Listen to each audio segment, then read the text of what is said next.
और जिला अमरोहा की नगर पंचायत उझारी से और कांट से विधायक कमाल अख्तर की पत्नी हुमैरा बानो को हसनपुर उप जिलाधिकारी अशोक शर्मा ने नगर पंचायत अध्यक्ष के तौर पर शपथ दिलाई। समाजवादी पार्टी के सभासद प्रत्याशियों के साथ उन्होंने शपथ ग्रहण की। हुमैरा बानो लगातार दूसरी बार समाजवादी पार्टी से निर्वाचित हुई हैं। नगर पंचायत अध्यक्ष हुमैरा बानो ने कहा कि जनता का 25 साल से लगातार हम लोगों पर प्यार और भरोसा बना हुआ है। सपा के पिछले कार्यों को देखते हुए उझारी की जनता ने इस बार भी अच्छे वोटों से जिताया है।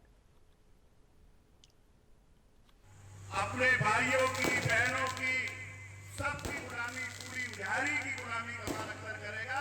उन्हें ये बता देना कि कमाल अख्तर के गुलाम नहीं, बल्कि हमने एक गुलाम कमाल अख्तर को चुना है।